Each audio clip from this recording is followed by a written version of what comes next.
Olá, bem-vindos ao canal Você Está no Ventando, aquele que sempre vos traz a verdade de volta. Eu sou Valdileme e nós estamos aqui. Eu até cheguei a prometer uma coisa no último programa, mas aconteceu tanta coisa que tem que ser falada dela rapidamente que eu termino por desviar o assunto, né? Eu até nem vou prometer mais isso. A gente vai continuar fazendo os programas à medida que os fatos vão ocorrendo, e aí o nosso bate-papo ele flui dando sequência para a realidade do mundo, né? Porque quando eu tenho um problema de saúde, tive hoje no médico, cheguei agora há pouco, e quando meu calendário atrasa demais, se eu for me bater, abriu a oportunidade, tem alguma coisa que eu acho importante, eu tiver uma janelinha de tempo, alguma coisa, eu vou e construo essa necessidade que a gente precisa. Mas independente disso, a gente vai tocando o barco, beleza? Se você estiver vindo aqui pela primeira vez, eu gostaria de te convidar para você fazer a inscrição, marcar a sinetinha para receber as novidades e também visitar outros vídeos do canal, porque todos eles na realidade têm um processo de interseção, né? Existe um link direto entre os objetos analisados, que aí, uma vez vistos, permitirá um conhecimento alargado das coisas que a gente faz aqui, que é essa análise, beleza? Também pode distribuir para os seus conhecidos, amigos e tudo mais, para tornar o canal conhecido e a gente ter algum tipo de retorno, que é a minha ignorância reduzida. Um abraço, beleza? Então, olha só, o que aconteceu? No mal eu aquieto, vem um probleminha aí, né? Vocês acompanharam, viram o que aconteceu na Casa Branca. Aliás, não na Casa Branca, justamente segundo o Gorbachev, é porque não era na Casa Branca, não era no espaço que ele estava construindo para se refugiar quando as bombinhas atômicas desceram nos Estados Unidos, mas era num hotel. Ele foi uma coisa que ele nunca fez na vida, ele resolveu fazer. O sistema de segurança foi tudo, depois as coisas foram anunciadas e tal. Tanta coisa estranha nesse fato, né, da tentativa de assassinato de membros do governo dele e tal. As pessoas foram para lá para fazer um furto de um champanhe, né, de uma bebida lá, um uísquezinho para ir beber em outro lugar. As pessoas estavam sendo vítimas de um atentado, todo mundo assim fazendo live, batendo selfie, e aí rindo, achando engraçado e tal. O sistema de segurança foi lá e buscou o vice-presidente e deixou o Gorbachev lá fazendo as suas peripécias, falando sobre as coisas da vida, os amargos da vida, etc. Depois foi que pegaram ele. Um monte de coisa aconteceu, até o cara se inscrever no hotel um dia antes dele chegar para fazer a sua festa, que ele nunca participava. A festa que ele nunca participou, nunca deu importância, é tão importante que depois ele prometeu que aquela do atentado deixou de acontecer, mas ele prometeu logo em seguida fazer outra, ou seja, de repente ele se converteu a achar tanta coisa muito estranha. Eu não faço parte desse condomínio da conspiração, mas todos estão divulgando. O próprio especialista da CIA divulgou um relatório, né, uma entrevista na CNN, onde ele elencou os vários pontos em que diz que aquilo ali foi uma grande encenação, um papel estrobofônico e tal, e Hollywood foi mal feito, segundo ele. Tudo muito estranho. O cara chegou, disparou um monte de tiro, não feriu ninguém. Atirou no lugar que estava marcado, acertado, que era exatamente no colete, a prova de bala do tal. Ele não recebeu nenhum tiro, foi pego sem receber nenhum tiro e tal. Aonde normalmente a polícia dá o tiro primeiro, mata, veja o pessoal do ICE. O pessoal do ICE pegando os visitantes noturnos que estão lá sem documento e tal, aí a mulher reclamou, estava no meio da passeata, pô, e pá, buf, caiu ali e tal. Então, esse mesmo povo que faz isso, não deu um tiro no cara, e o cara saiu de lá e etc e tal. E tá tudo assim. Coisas muito estranhas. Muito. E olha, o calendário já é o terceiro. Quando ele acabar o mandato dele, provavelmente já terá enfrentado 10 atentados. Todos assim. Não é estranho? Agora, sobre isso é até importante falar uma coisa. Vejam que ninguém, não tem nenhuma imprensa ocidental, não achei na CNN, no Rola Coisa, no The Guardian, no Washington Post, não está em nenhum lugar, na Globo, na Folha de São Paulo. Ninguém, não teve o britânico, não teve, né, o Charmé, não teve o alemão, o MES, que conhecido como MESDA, não teve o francês, o Macron, não teve espanhol, não teve nada. Apareceu muito depois do presidente Lula, o Bibi Doidão, se solidarizando. O presidente Lula atravessou as bolas e foi logo dizendo que ali era a democracia que estava sendo atacada. A democracia que eu não sei da. Aquilo ali para ele é a democracia. A Venezuela não era, não, mas aquilo ali era. E aí a democracia estava sendo atacada e o Brasil é um país muito homilético e ele não concorda e tal, né? Aí, mas veja só, ele não esperou ninguém, ninguém sabia que era um atentado ainda, não tinha ninguém sabendo o que era. Já tinha um manifesto do presidente Lula no Trop, sei lá, o Rede Oscarovija, sei lá. E aí, com seu parecer retumbante das margens do Ipiranga, dizendo que estava em solidariedade porque estava sendo vítima de um atentado à democracia americana e tal. Aí ninguém disse nada, ou seja, todo mundo está esperando confirmar essa história. Se no final das contas, depois demonstrar que isso aí foi um grande papeludo, aí fica o Papai Noel um local com suas justificativas perombáticas, porque ele precisa, olha, não aconteceu, e assim eu solidarizei. Aí as pessoas vão lá no IT dele e perguntam, e o Khamenei do Irã morto? E o assassinato do Khamenei do Irã? Teve alguns manifestos, caça lá os negócios dele de Twitter, sei lá o que tá, aí não tem nada. Caça o negócio, o Cirombático Itamaraty, onde as pessoas se reúnem para tomar café com bolacha e falar de que mesmo? Daqueles palestinos besta que fica ali recebendo aquela bomba na cabeça, aí tal. Aí, etc. São coisas assim meio estupêndias, né? Mas veja como é que se comporta um servo, compreende? Rapidamente ele pensou, ele foi para a Europa, disse aquele monte de coisa e a gente acha que está dizendo alguma coisa e tal, mas aí vai para as atitudes mesmo, aí as atitudes verdadeiras essas aí, serombaticamente tal. É porque é um estadista, uma pessoa muito estadista costuma carregar Estado, né? Fica Estado e dista e Estado e dista.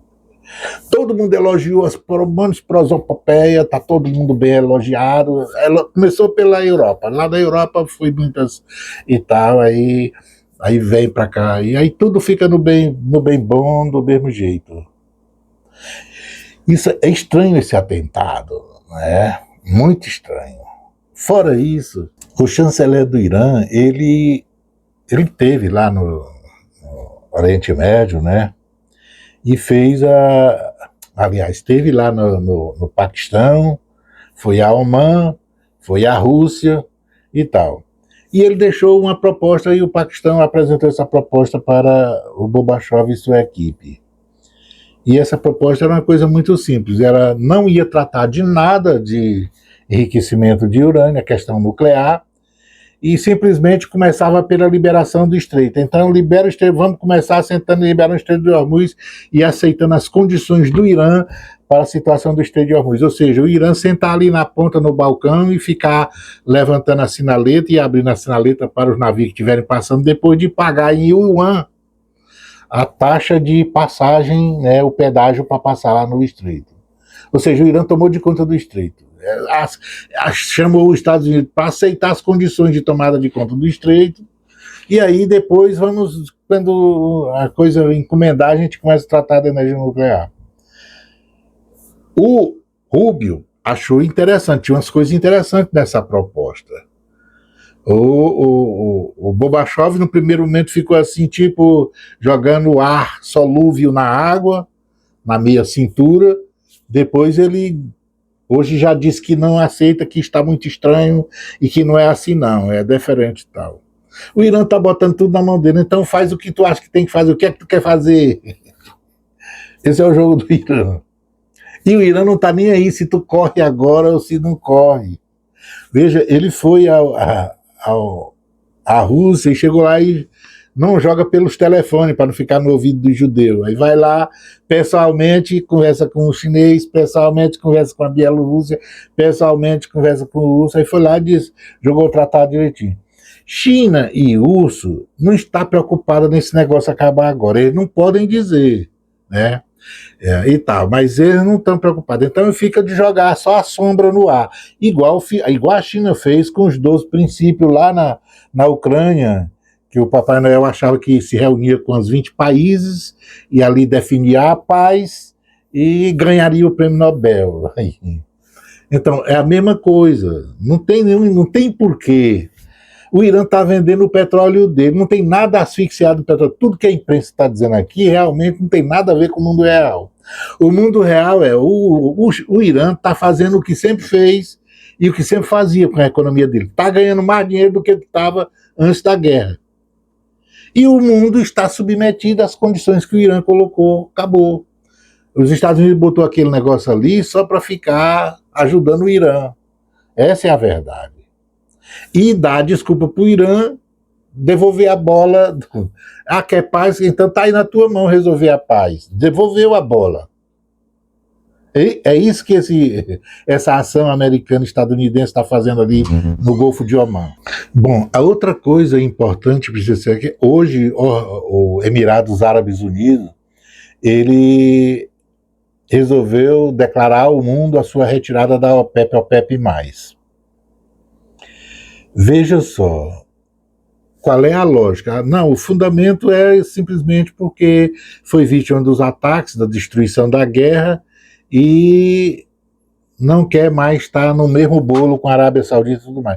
Os analistas estão analisando isso de várias formas, né? Imaginam um prejuízo, uma traição para a Arábia Saudita. Outros estão dizendo que é a grande jogada americana, os Estados Unidos ganharam muito com isso e tal. E aí a derrota é para o Irã, ele ter deixado a OPEP, porque o Irã também faz parte da OPEP. Aqui a gente vai rapidamente no nosso vídeo fazer uma análise sobre esse evento. Primeiro, vamos imaginar o seguinte, o que é a OPEP? A OPEP é um clube de produtores e exportadores de petróleo que foi criado no primeiro momento com a intenção árabe de, vamos dizer assim, de sistematizar, de organizar a distribuição do mercado de energia do mundo. Esse era um dos objetivos. E o outro era manter, de certa forma, os países árabes unidos para resistir a certos tipos de pressão ocidental. Bom, organizar a produção e a venda, vamos dizer assim, o sistema de produção e o controle de preços, estava dirigido a dar uma finalidade importante para aquilo que é a única riqueza que os árabes tinham naquela região, que era na década de 60 improdutiva em todos os sentidos, inclusive de problema de água. Então dependiam de tudo, de todo lugar do mundo. E tinham apenas a energia, o petróleo negro. Então imaginaram, se essa energia acabar e a gente ficar com essa estrutura do jeito que está aqui, nós sermos usados pelo Ocidente, pelo mundo em geral, despirmos da energia sem ter construído nada, nós vamos acabar depois tendo que inclusive abandonar a área do Oriente Médio para a vida, vamos dizer assim, para a situação de vida. Então, de certa forma, a associação desses produtores e grandes exportadores de petróleo era se dirigir a isso, a manter um sistema de produtivo que permitisse que todo mundo lucrasse, né? Ou seja, manter um controle sobre o sistema produtivo seria dizer, ter um controle sobre qual é o nível do preço em dólares da mercadoria que eles tinham, para poder pegar essa riqueza e investir, construir uma nova realidade física, geográfica no mundo deles lá. Esse era um objetivo, né? A outra coisa é o que foi feito na década de 70, quando chegou a outra importância que precisa ser entendida. Na década de 70, início de 73 mais ou menos, quando houve o conflito, né, árabe-israelense, exatamente por conta da situação na Palestina, a tentativa do Egito de retomar a região a região do Gaza, ali da Península do Sinai e tal, o que ele fez? Ele levou a chamada Unidade Árabe a produzir uma pressão no mundo ocidental, os países que estavam dando suporte, apoio a Israel nessa guerra contra os árabes. Então houve uma coisa que a gente já estudou aqui, podem retornar aos nossos estudos, vocês vão ver lá, que é a chamada crise do petróleo de 1973. Era a crise da energia. Foi uma pressão. Isso, eles viram o poder que eles tinham, mas rapidamente, conduzido pela Arábia Saudita, eles abdicaram dessa importância de poder geopolítico, né? Em que sentido? Porque naquele momento ali, em pouco tempo, a Arábia Saudita se submeteu àquele acordo com o Henry Kissinger, Nixon, que era a questão do nascimento do petrodólar, que é o que está sendo o motivo dessa guerra que está acabando, está conduzindo agora. E a gente também, eu sugiro que você faça visitinha aos outros. Então, a situação do petrodólar. Como é que se tornou tão efetivo o petrodólar quando foi criado? A Arábia Saudita é o país praticamente líder desse conglomerado, deste consórcio de países produtores. Embora depois tenha entrado a Rússia, os países do norte da África também, produtores de petróleo, a África Ocidental, entraram também. A Venezuela, no continente latino-americano, também era parte da OPEP. Então, todos esses países, grandes produtores de petróleo, eles existiam como se fosse um grupo, um cartel que mantinha o sistema produtivo e os preços, vamos dizer assim, à altura das suas necessidades, da importância da energia para o mundo deles, né, como commodity. E tinha essa fortaleza de pressão política, que ocorreu naquele momento, em 1973, e que os americanos, os estadunidenses e os judeus conduziram para nunca mais sofrer uma crise como aquela, ou seja, a OPEP nunca mais atuar politicamente no sentido de construir uma reação ao Império Ocidental por conta da situação militar estratégica que Israel vivia ali na região, tanto da Península Arábica quanto da própria região da Palestina. Então, e de certa forma tiveram sucesso de lá para cá, porque os árabes nunca mais se juntaram para ver o peso dessa força, senão eles teriam até conduzido a construção de um Estado palestino. A importância que esse ouro negro tem para o mundo como energia, fonte de energia, ela era tão importante que, se tivesse sido usado adequadamente, politicamente, de forma inteligente, elas não precisariam ter as guerras que estão tendo, vamos dizer, as situações militares de exploração e de dizimação do povo palestino, porque teriam o poder político para criar um Estado palestino, aprovado pela ONU. Essa é a verdade. Então os árabes deixaram essa coisa ocorrer. E aí essa coisa desuniu os árabes.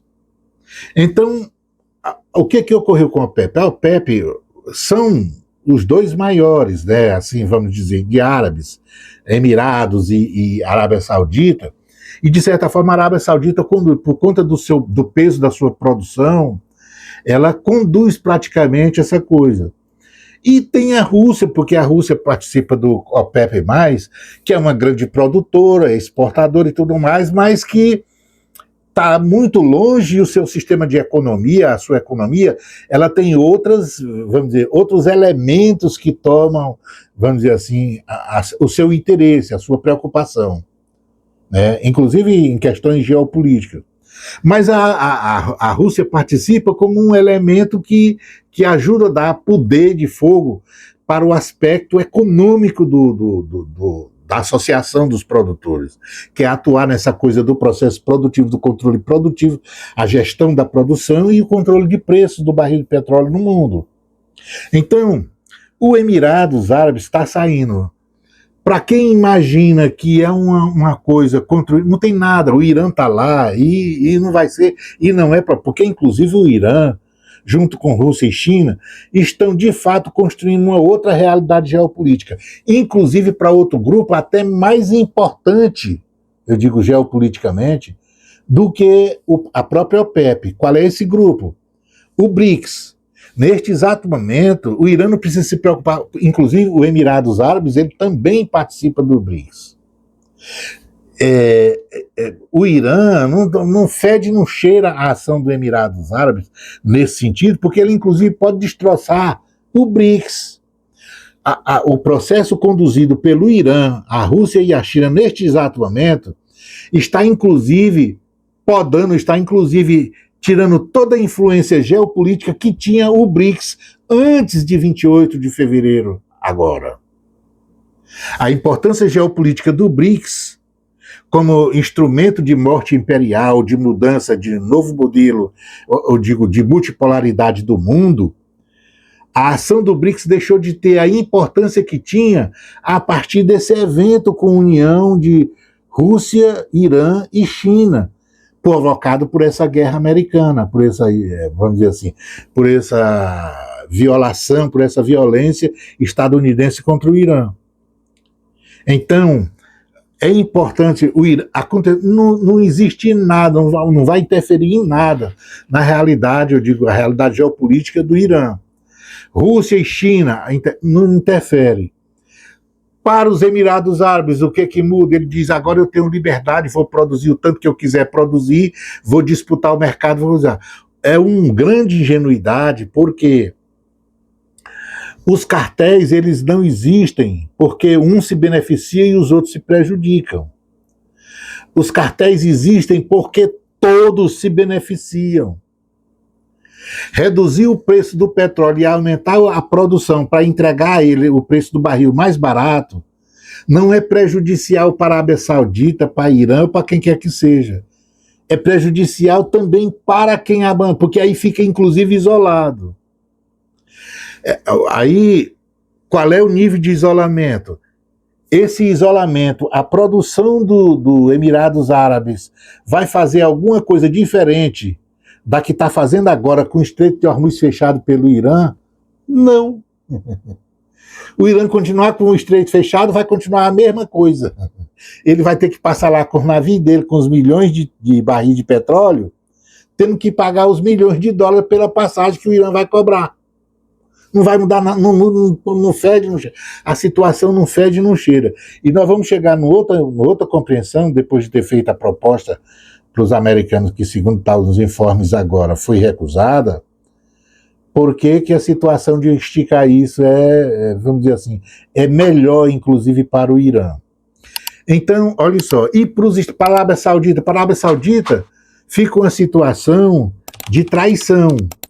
O que vai ocorrer para o mundo dos árabes ali, que estão na Península Arábica, que estão dentro da OPEP, é que entre eles vai criar um furdunço. Essa é a verdade. A outra coisa, para os Estados Unidos, agora vamos lá, para os Estados Unidos, a retirada dele. Eu estou vendo um monte de analistas dizendo aí que foi muito bom, que foi um checkmate que os americanos, que os estadunidenses, deram no Irã a partir dessa retirada do Emirados Árabes da OPEP. Ora, retirar os Emirados Árabes, o Emirados Árabes sair da OPEP, será que é porque ele se comprometeu sozinho em só vender no dólar, manter viva a figura do petrodólar? Se for só isso, é um suicídio econômico. Ponto. Se ele ficar fora para vender só usar o chamado sistema dólar para a venda da sua energia, aí ele não vai ganhar, ele vai perder mercado. Porque o mundo todo vai correr para o mundo do Irã, para o mundo da China. As pessoas querem ter bolsa de moeda para comprar energia à vontade, sem controle americano. Todo mundo, os ocidentais, inclusive os europeus, querem agora um sistema de se livrar de um controle, de um possível suicídio monetário financeiro do sistema de petrodólar americano. Mesmo os aliados americanos, mesmo os que estão lutando ao lado dos Estados Unidos nesse negócio, não tem nenhum interesse em ter esse tipo de coisa. Viver sob essa batuta. Então, para os Estados Unidos, o que é que tem de bem? Não fede e não vai acontecer nada. Só tem o seguinte, nós temos a organização da OPEP e temos o BRICS. É verdade que seria muito interessante para os americanos retirar quem está dentro dos BRICS, que são praticamente, vamos dizer assim, a força na coisa da energia, no controle da energia do mundo. E nessa talvez esteja uma importânciazinha. Se por acaso o BRICS substituísse o processo da OPEP no caso dos grandes fornecedores de energia. Mas o BRICS tem o Brasil, que é o problema. Né? Então, veja só, essa retirada é uma coisa assim, sem nenhuma explicação lógica, no sentido do enfrentamento do Irã. Nesse primeiro momento, nada se... O Emirado pode deixar o BRICS, não tem nada... O objetivo, para aquilo que está sendo construído com essa guerra, não tem nenhuma importância geopolítica para o Irã. Essa importância só se dá para o próprio Emirados Árabes Unidos. Por quê? Ele diz que criou a liberdade de aumentar a produção, ou seja, se aumentar a produção, vai vender o petróleo mais barato. É a lei do mercado. O que está em abundância custa menos. O que está rarefeito vai custar mais. Então, se ele joga muita coisa no mercado, muito óleo no mercado, e vai disputar mercado, ele vai fazer o preço baixar. Não é para os adversários dele, é fazer o preço baixar para ele também. Agora, diferentemente, se ele procurar isso, ele vai esvaziar a botija dele mais rápido. Se o processo de produção dele for aumentada para reduzir o preço do petróleo, o que ele vai fazer é esvaziar a botija dele mais rapidamente que os outros. E aí, o elementar daquilo que eu falei sobre uma das finalidades da construção da Associação dos Produtores, uma elementar que era buscar ganhar o dinheiro para investir, para mudar a realidade geográfica, física do espaço dos Emirados, no caso, para garantir que o confronto com a natureza seja reduzida às adversidades da vida humana, ele pode fracassar, faltar mais dinheiro, jogar dinheiro fora dos seus cidadãos, inclusive. Entendeu? Então, neste exato momento, essa medida ela não é o que estão lendo nas entrelinhas, estou vendo os analistas nos jornais e tal. Agora vamos ali fechando o assunto do Estreito de Hormuz. Olha, o Irã mandou a proposta dizendo que não quer discutir agora o Estreito de Hormuz. Aliás, não quer discutir a questão do enriquecimento de urânio. Então, o problema nuclear fica adiado para depois. Só que ele quer resolver o Estreito de Hormuz. Porque o Estreito de Hormuz agora se apresentou como a bomba atômica dele. Ele pode ficar ali agora sentado no Estreito de Hormuz ad eterno. Ele colocou as condições que os americanos tinham que aceitar e o mundo aceitar. Se aceitarem as condições, essas condições é uma fonte de renda e uma bomba atômica toda vez que o Ocidente ameaçar o gargalo iraniano. Ou seja, ele pode ficar ali tranquilo e essa discussão nuclear ir para quando o mundo acabar, quando o profeta voltar. Por quê? Porque a bomba nuclear dele já vai estar ali sentada se aceitar as condições que ele já colocou agora. Ele já vai começar sentado na bomba atômica dele. Ameaçou alguma coisa, ele fecha. Bombardeou, ele além de responder o bombardeio, fecha o estreito, acabou.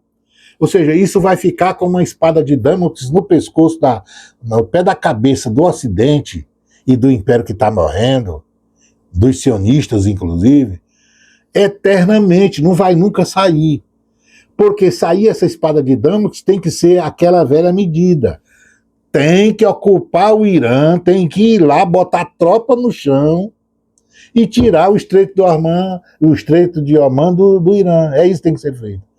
Tem possibilidade militar de fazer isso? Até agora não. Quando ameaçar ter, o Irã muda a propositura. Percebeu a jogada?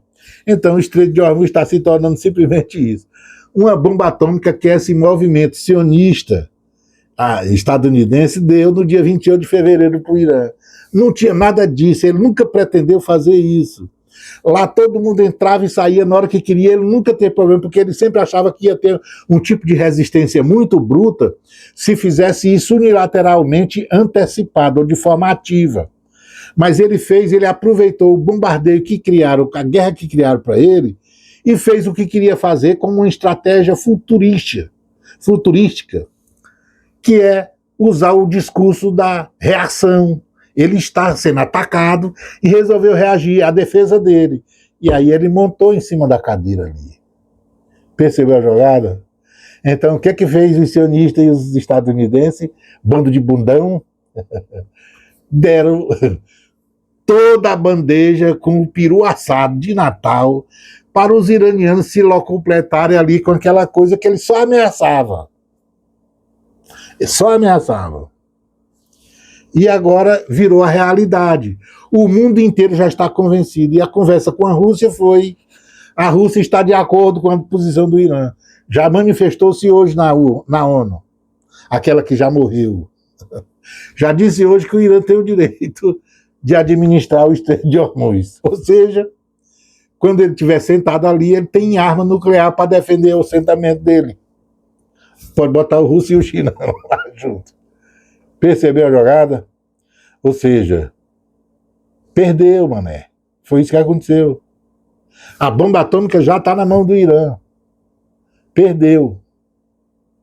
Nós vamos ficando por aqui com essas brincadeiras e tal, ou outra hora vamos voltar.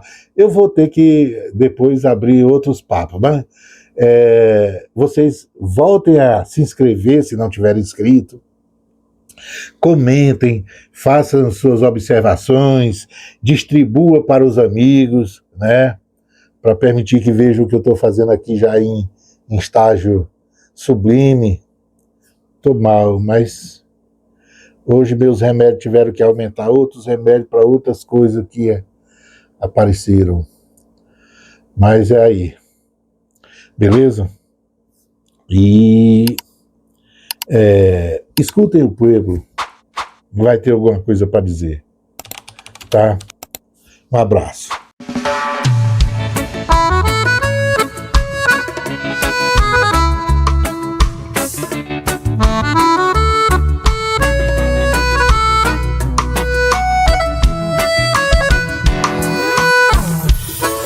Duas pedras de ametista, sem esforço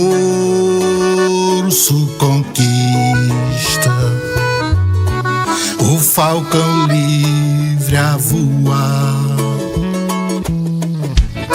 Na tarde em que o proletário soube sentar de não orar para o viver, o amar. Ansiei pela cicatriz, sem alarde me refiz. Estou feliz por você já feliz. Pus o dedo na ferida, pois me interessa a vida. Sem temer ao pus, lererê. Pus o dedo na ferida, pois me interessa a vida. sem temer a cruz.